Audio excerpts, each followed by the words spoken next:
വാഹനങ്ങളിലെ air horn മാത്രമല്ല, അനധികൃതമായി ഘടിപ്പിക്കുന്ന beacon ലൈറ്റുകളും ഗുരുതര കുറ്റമാണ്. പിന്നെ ഏറ്റവും പ്രധാനപ്പെട്ട ഒരു കാര്യം, പല ലൈറ്റുകളും വാങ്ങാൻ ലഭ്യമാണ്. അപ്പോൾ നികുതി ഇനത്തിൽ അത് വിൽക്കുന്ന സമയത്ത് കാശുണ്ടാക്കാൻ കഴിയുന്നുണ്ട്. ഇനി അതൊക്കെ ഘടിപ്പിച്ച് പോയാൽ ഈടാക്കുന്ന പിഴ ഇനത്തിലും പണം കൈപ്പറ്റാൻ കഴിയുന്നുണ്ട് എന്നതുകൊണ്ടായിരിക്കാം ഇതൊക്കെ ഇവിടെ അനുവദിക്കപ്പെടുന്നത് എന്ന് തോന്നുന്നു. അപ്പോൾ ഈ തോന്നുംപടി ബീക്കൺ ലൈറ്റ് ഘടിപ്പിച്ച് പായുന്ന ഒരു MLA ഉണ്ട് തിരുവനന്തപുരത്ത്. ഭരണഘടനയിൽ തൊട്ട് സത്യപ്രതിജ്ഞ ചെയ്ത അരുവിക്കര MLA ജി സ്റ്റീഫനാണ് ആ ജനപ്രതിനിധി. എന്നാൽ നിയമലംഘനം മാതൃഭൂമി ന്യൂസ് ശ്രദ്ധയിൽപ്പെടുത്തിയതോടെ ബീക്കൺ ലൈറ്റ് മാറ്റാമെന്നും നിയമലംഘനമാണ് എന്ന് അറിയില്ല എന്നും MLA പറഞ്ഞു.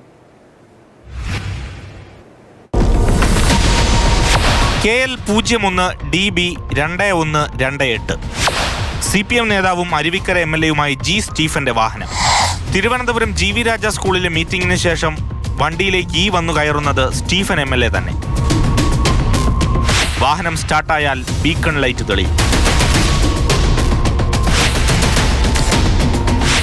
ആംബുലൻസ്, പോലീസ്, ഫയർഫോഴ്സ്, ദുരന്ത നിവാരണ പ്രവർത്തനങ്ങൾക്ക് ഓടുന്ന വാഹനങ്ങൾ എന്നിവയിൽ ഘടിപ്പിക്കുന്ന ബീക്കൺ ലൈറ്റാണ് MLAയുടെ വാഹനത്തിൽ മിന്നിക്കത്തുന്നത്.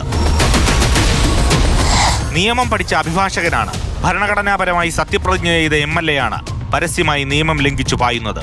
അത് കല്യാണ വിരുന്നിനായാലും ഔദ്യോഗിക പരിപാടിക്കായാലും. വണ്ടി MLAയുടെ പേരിലാണെന്ന് ഉറപ്പിക്കണമല്ലോ. വിവരമെടുത്തു.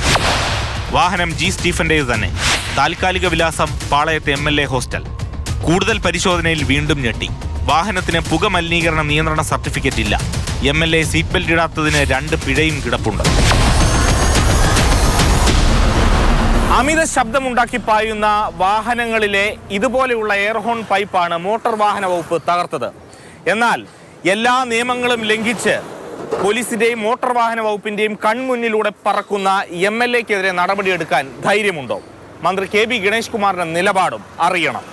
രാകേഷ് ഭദ്രനൊപ്പം AK സ്റ്റെഫിൻ, മാതൃഭൂമി ന്യൂസ്, തിരുവനന്തപുരം.